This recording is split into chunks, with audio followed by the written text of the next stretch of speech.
Since moving to London, I've attended a number of creator events, and there seems to be a pattern emerging amongst all of them, a direction where all creators are going that I think will be the new trend for the industry over the coming years. The problem with platforms currently is that they have moved from a subscriber-based feed to a recommendations-based feed, meaning that while yes, you have the ability to explore and discover new creators and artists, whatever your heart desires, it also means that it is harder than ever to actually reach the audience that did subscribe to you, and that button has effectively become meaningless. So for creators, what if you wanted a way to be able to guarantee to reach your audience every single time you publish, and if you're an audience member, actually see the creators you said you wanted to see? And what I've seen over and over and over again since moving to London is a pattern of creators getting into a new medium outside of these algorithmic limitations, and a way for them to be able to control their own audience and the audience to guarantee seeing that person's content,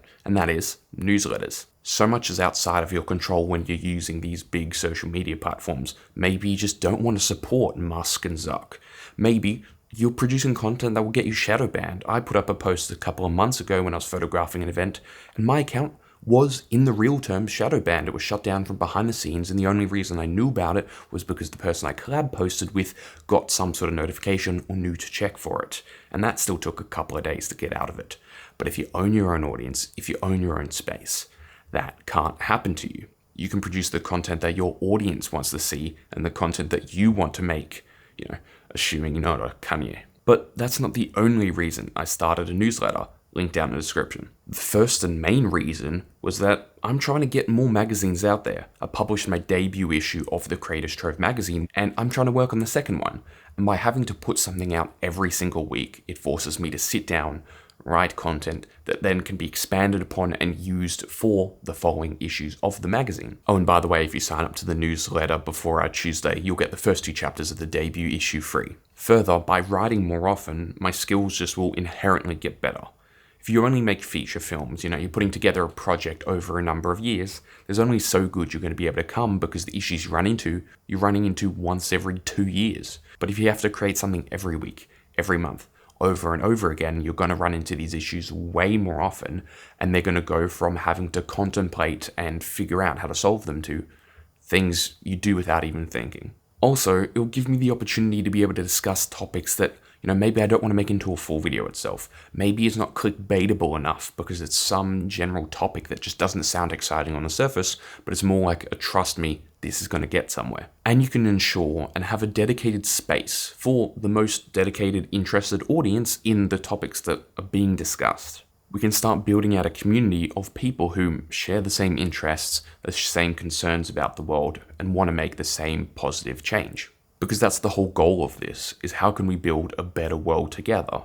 And my particular point of interest and expertise is discussing the new media space and its effect on society and culture, and that's what the newsletter is about. Trying to help you understand the world around us, why it is the way it is, and what we can do about it. And hopefully as well, it adds an additional line of monetization.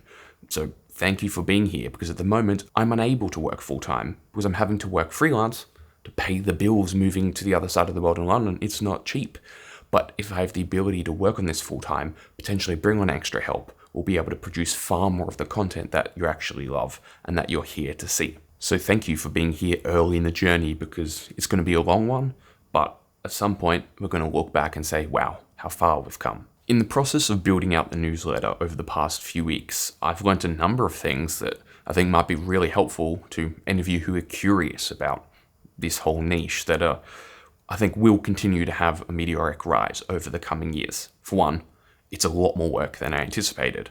I figured I'd sit down in an evening, be able to put things together, be able to at least get the templates in order, everything set up. No, it was like 4 or 5 days, full-time, 14 hours, just to get the absolute bare basic templates and everything sorted.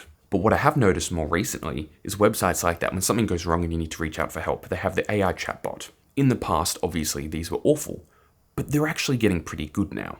Assuming your problem is solvable within your accounts and, understandable within their handbook. Because it can check within your whole system, see whether things are set up right, see whether things are operational, and from the company side, they're not having to worry about having a call center and the expenses of that, and you're not having to worry about are they actually open at your time zone. There also seems to be a couple of different platforms available at the moment. The most common seem to be Substack, Beehiiv, and ConvertKit, now Kit. I have a bit of a connection to the latter two of those. It appears that Substack is really dedicated to pure writers. Like, it just has a system that's built out if you're a journalist or that sort of style. You just bare basic writing. It's not the prettiest, but it's just really functional. I haven't experimented with the platform myself because I wanted a bit more branding focus, but that's what I've seemed to observe from all the newsletters I read that are built out of that system. Beehiiv actually had a job interview for a few weeks ago, which would have been sick, writing for their creator newsletter.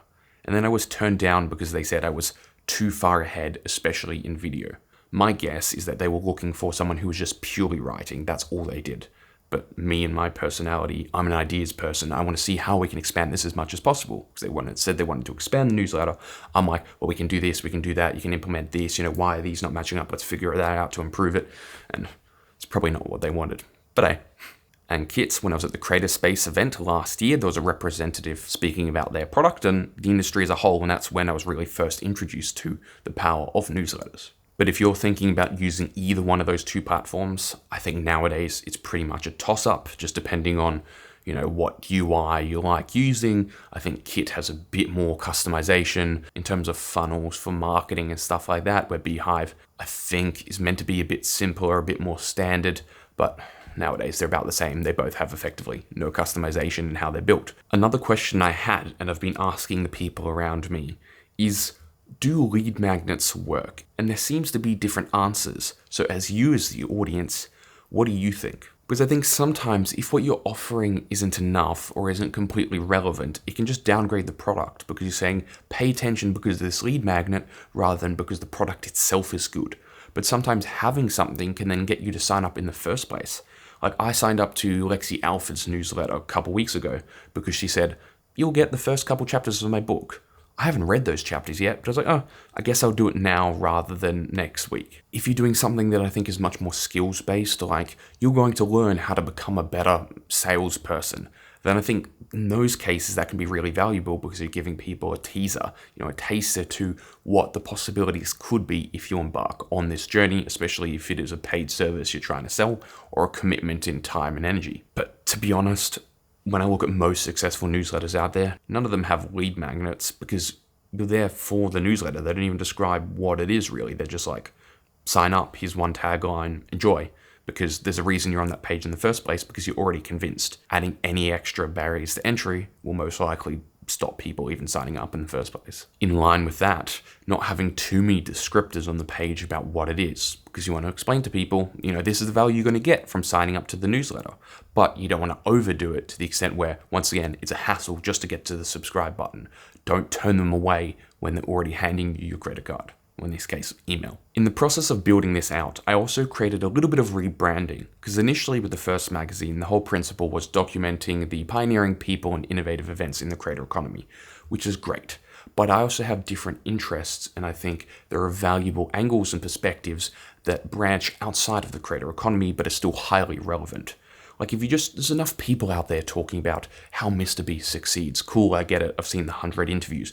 And there are people who have massive names and yet still can't get viewership because it's not a new informative area anymore. But if you talk about news, information flows, politics, all of these elements affect it. Because you can't talk about Instagram and creators on Instagram without talking about Zuckerberg's policies. You can't talk about Twitter without Elon and the effect that they're having on the news media space. What about European regulations on child protection policies and how that impacts monetization for creators of that type of content?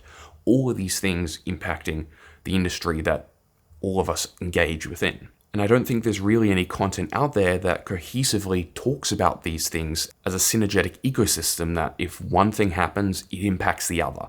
They are at this point very segmented as pure politics, pure creators, and not really looking at that gap in between of how does one affect the other. If creators move to a platform, how does that change policy? How does a change in policy affect creators? And also viewers as a whole. It's a triangle. Without one, you don't have any. So that's why it went from documenting the pioneering people and innovative events in the creator economy to how does new media affect society and culture? What does it mean for our future?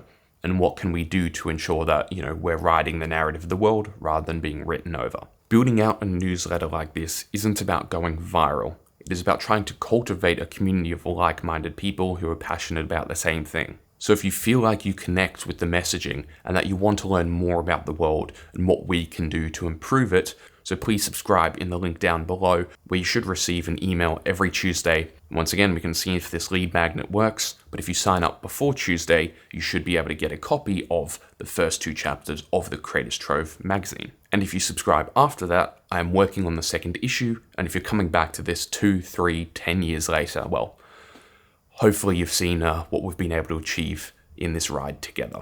If you want to see more from this channel, I highly recommend that you click this link right here, where you can catch up on everything that has been going on.